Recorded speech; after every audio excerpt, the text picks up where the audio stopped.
In this video, we're going to take a look at Azzi Fudd and what to expect from her in the 2024-25 season. This will include looking at her injury history and as well taking a deep dive on maybe why she might be in a better place to have more success in the 24-25 season. But before we start, if you enjoyed the content, then please consider subscribing to the channel and giving the video a like. So Azzi Fudd can be quite a polarizing figure, which is interesting as she hasn't done anything controversial. Her biggest crime is that she has been injury prone during her UConn career. Now back to sports, did a video on Azzi after the NC State game in the 23-24 season where I asked Azzi Fudd, reluctant star, overrated or Pippen? And the genesis of that video was, I actually think I did it before the NC State game, just a few days before that NC State game, but was the ESPN college rankings had come out and she was ranked the number 11th player out of the top 25 players. And the overall take of that video was she's overrated because she's often been too injured and not on the court enough. But I must admit, I felt a bit bad about the video because right after the video, she did have the NC State game where she was disappointing. And then immediately after that, she tore her ACL, unfortunately. In late November, Maggie Venona, she did a really good piece on Azzi Fudd, and I immediately felt even worse. The piece gave the full history of her first time she injured her knee in high school and how her dad Tim was just kicking himself because she actually did it when she went to the 3-on-3 tryouts in Colorado, and her dad was like, I knew I shouldn't have let her go. I was worried about her getting injured, and he just had a bad feeling about it, and he was just so kicking himself for allowing that, and I totally get that. And then as well, you're obviously probably aware that her mom Katie, she was a basketball player, and unfortunately she blew out her knee. That cost her an attempt to try to make a WNBA squad, and it just seems very cruel for that fate to happen to your daughter potentially as well. The other aspect it goes to in the article is how they communicate with Caroline Ducharme's parents and just the difficulty in watching the games for the parents because they're not even worried about if she scores or anything like that. They just want their daughter to stay healthy. As a parent, you totally get that. Now, reportedly, the orthopedic surgeon told the Fudd family that he thought that her knee was already compromised from the injury to her knee the previous year when Aaliyah Edwards fell back into her knee and she hyperextended it, and the doctor felt it was just hanging on by a thread. It was just a matter of time before it went. The other thing I like about Azzi Fudd and her family is they haven't been looking to blame anybody about her injury. Diamond DeShields came out and did a tweet saying, who's the strength and conditioning coach there at UConn, because WTF. And then Tim Fudd responded to that and said, the strength coach is at UConn, who's Andrea Huddy. She is good, and defended her, which I liked because it's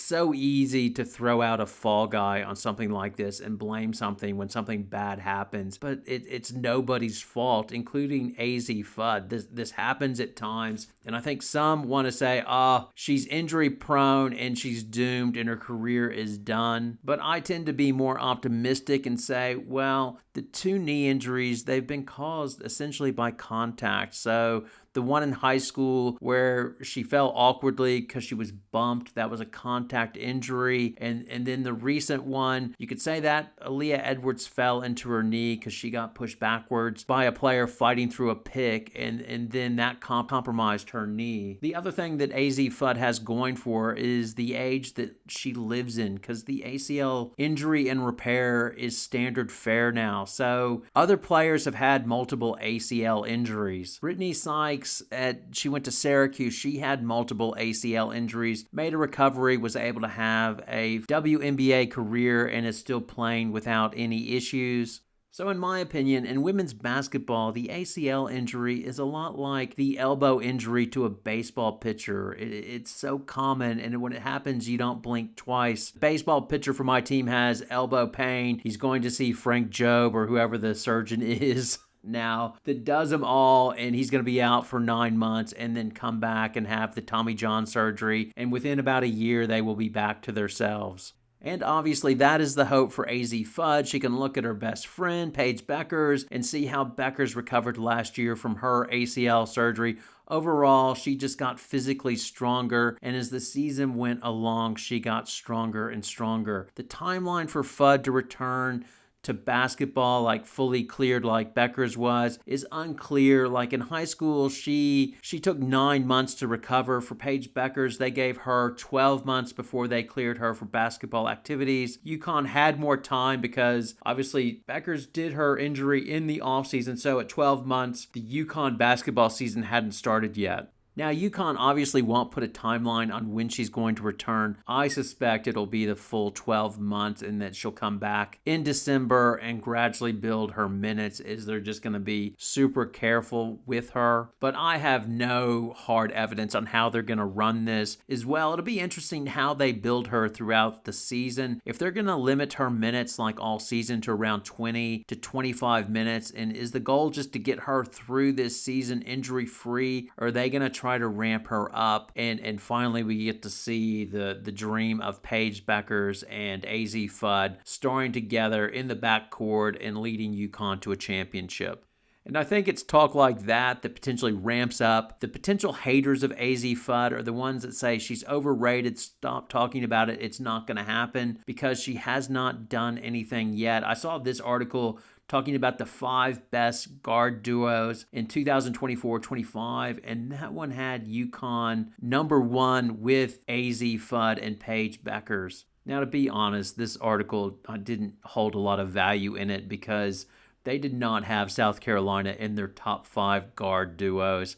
And you need that. Like, fine, Notre Dame should look good with Miles and Hannah Hidalgo, but you have to have South Carolina in there with Raven Johnson and Tahina Paopao and Malaysia Fulwiley coming off the bench, or maybe Fulwiley will start. Anyway, I digress and got off the subject, but you get the idea. And much like last year when I did the overrated, it was because ESPN put AZ Fudd down at number 11. But in some ways now, I'm actually more bullish on AZ Fudd just due to her mindset. At the recent panel where they were interviewed, she said, "I'm done talking about next year. I'm just going to play in the now, and I'm grateful to be able to play." And that is perfect for AZ Fudd because I think she is too much of a thinker. They talk about this. She's a big overthinker. If she starts missing shots, she gets in her head. I have no doubt that if Phil Jackson was her coach, he would give her the book. He used to give books to all of the players. Some of them would read them, some of them wouldn't, but there was a meaning behind it, and he hoped they would learn something from the book. With AZ Fudd, the book that she needs to read is The Subtle Art of Not Giving an F, which is a counterintuitive approach to living a good life. I think that would be perfect for her.